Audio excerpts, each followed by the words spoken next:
보통 기계공학과 졸업하면 대부분 대기업에 가시죠? 아니면 이제 진학을 해서 공부를 더 하거나 이렇게 하시는데 보니까 이제 취업하지 않고 또 공부도 하지 않고 국회 사무처에 가서 근무를 하셨네요. 예, 국회 사무처에서 선임 비서관으로 역할을 하셨는데 특별한 계기가 있으셨습니까?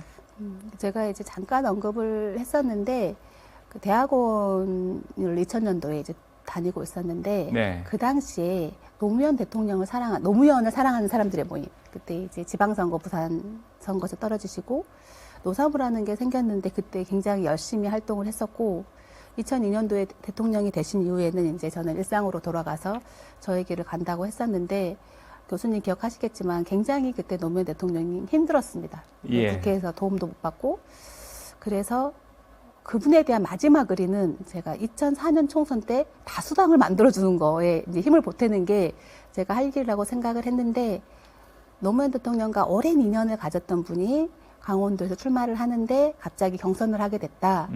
2주만 도와달라는 말씀을 하셨는데 그 말을 듣고 제가 강주에서 강원도 영월로 그냥 짐을 싸들고 갔습니다. 네. 가서 선거를 도왔고 그 2주를 도왔는데 2주가 2달이 됐고 2달이 지금 20년째 이렇게 이 길을 걸어오는 인연이 됐습니다. 예. 그래서 이제 정치 쪽에 가서 일을 하시게 된 계기가 되셨다는 네. 말씀이시죠? 예. 이제 비서관으로 일하다 보면 굉장히 바쁘고 또 많은 일을 하셨을 것 같은데 예, 그 중에서 또 기억에 남는 일도 많이 하셨을 것 같습니다. 이게 좀 말씀을 좀 듣고 싶습니다. 처음에 이제 국회에 들어가서 한 20대 중반 굉장히 헤맸죠. 뭐 논문도 쓰고 했다고 했는데 무슨 말인지 모르겠고 되게 어려움도 많았고 했는데 처음에 국회에서 이제 회의를 하는데 의원실에서 회의 자료를 만들었는데 제가 읽어도 무슨 말인지 모를 정도로 어려운 말만 나열되어 있는 그런 회의 자료를 만들었는데 그 당시에 제가 모셨던 의원님께서 저희한테 스태프들한테 이야기했던 게 너희들은 너무 유식해.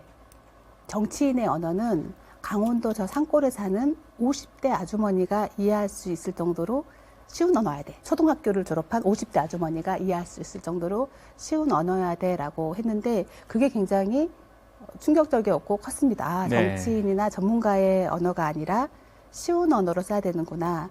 그게 이제 첫 번째 기억에 남는 거고 두 번째 같은 경우는 의원실에서 직접 보고서를 쓰는 방이었습니다. 40페이지짜리 작은 보고서라도 질의서가 아니라 정책 보고서를 쓰는데 그때도 제가 보고서를 썼는데 말도 안 되는 보고서를 써서 갔는데 그 국회의원이 보고서를 쓰는 방법을 알려줬습니다.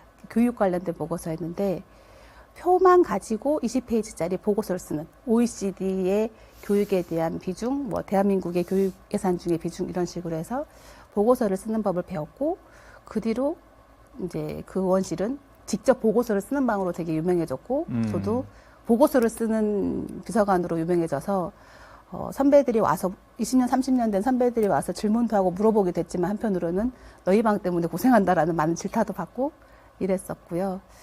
세 번째는 그 수해가 났을 때 굉장히 평창에 큰 수해가 있었습니다. 그래서 수해 네. 복구를 하러 갔었는데 그때 이제 저희 회사 직원들하고 베트남으로 여행을 가기로 했다가 그거를 이제 취소하고 계속 수해 복구를 하는데 그 흙도 푸고 마지막 날은 다 젖은 빨래를 열심히 발로 밟고 세탁기에 돌리고 하다가 아, 이동 빨래방이 있으면 좋겠다 이런 생각을 해서 그때 그 각 제 4개 지역구가 있었는데 거기에 이동 빨래차 복지 시스템을 만들기도 한 계기가 되기도 했습니다. 네. 네. 아, 그런 또 과정을 통해서 뭔가 정책에 대한 아이디어를 얻고 네. 또 그걸 또 실천하고 그러셨군요.